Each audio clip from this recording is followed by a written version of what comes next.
Lots of people swimming up there. I could pig out if I wanted to, but I'm watching my weight because I don't want to spend the 4th of July alone again. Shut up, Meg.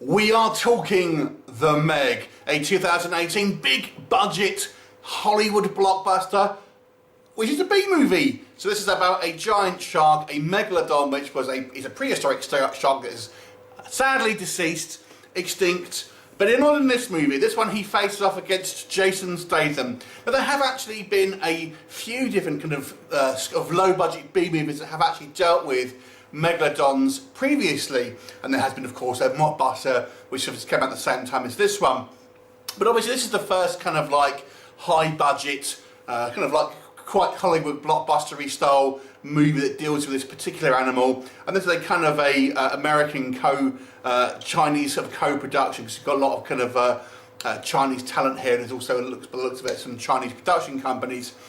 And the story here is actually based on the first in a series of novels by author Steve Alton, who is basically known for this kind of series, the MEG series, and this being the adaptation, although there are some changes of the first novel there. So in this movie, we have Jason Statham as a kind of the only man on the earth who can stop this creature, and they literally say that. So that's kind of like your levels of dialogue here. And there's this kind of like scientist that basically discover there is this kind of like layer of kind of some sort of soot or something that is kind of separating this of undiscovered kind of like ecosystem beneath this kind of like the deepest part of the ocean. And of course they disturb it and unleash some toothy terrors. So wow, and this creature is basically going on a rampage and kind of basically doing what sharks do if they're hungry. And it's up to this team of scientists who bring on Statham as this kind of like deep sea rescue expert to try and rescue a downed sub, and then obviously ultimately stop this creature. So yes, this is big budget kind of science fiction fun. This is pure B movie hokum. I mean, I've seen a lot of negativity for this movie because it is really just a larger budget B movie.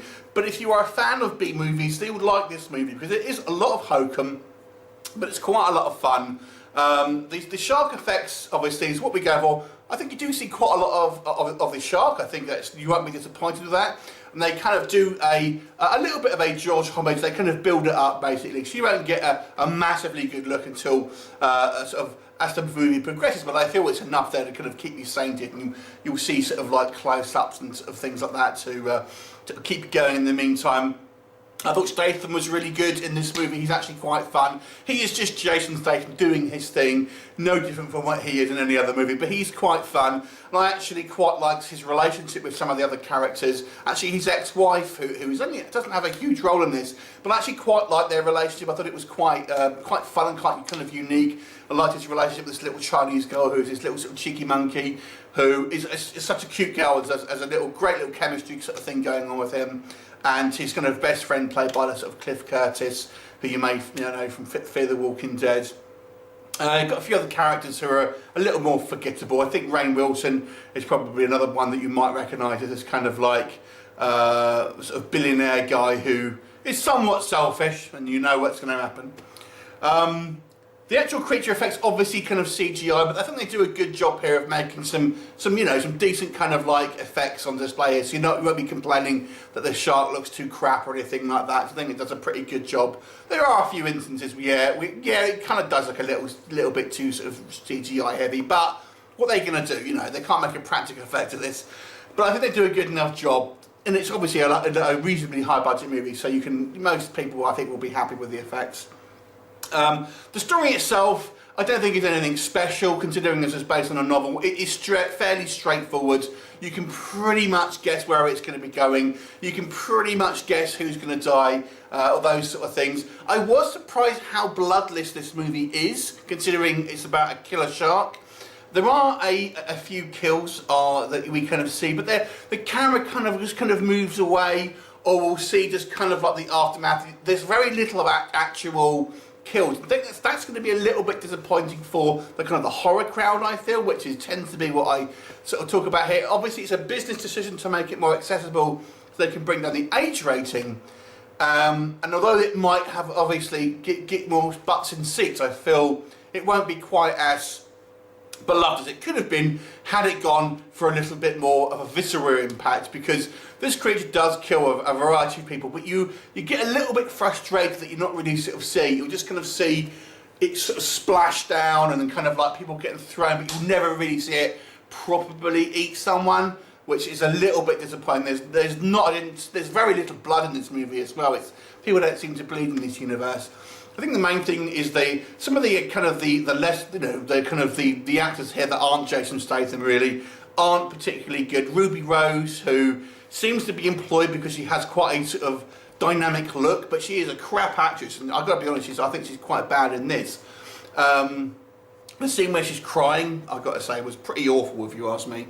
I don't know, some of the acting isn't the best. There's a few kind of familiar faces that we'll see here. The guy from Heroes, the Japanese guy whose name escapes me now, it's nice to sort of see him in a kind of movie, although his role's relatively kind of limited here. The end scene's quite fun when we actually have the shark attacking a beach, but again, it's just a little frustrating that it's kind of somewhat kind of muted in regards to its the levels of terror. There are a couple of jump scares, but I would have maybe preferred it to be a little bit more kind of tense feeling, which I didn't. There are a few scenes where it kind of borders on that, but it never really kind of gets you as kind of tense as, you know, even films like The Shallows or 47 Meters Down, I don't think. I mean, Jaws is a kind of a league on its own, but, you know, it's a fun movie. If you like shark movies, you know, it is a good fun movie, and I like ones that do take the subject matter relatively seriously. It's not your kind of Sharknado thing, and they do kind of try to take it seriously, although it is a little bit kind of hokey at the same time as well. It's just a little bit cliche. The actors aren't the best, yeah, a little bit bloodless, but it's a fun film. I enjoyed it. I'll definitely, obviously, pick it up on a Blu-ray. I would like to see more from this kind of series, and I hope it does well, but I don't think it's anything special necessarily, but it's definitely worth a watch. I'll give it a 6 out of 10. Have you seen it? What did you think of it? Leave me a comment, and I'll look forward to seeing you next time. Bye for now.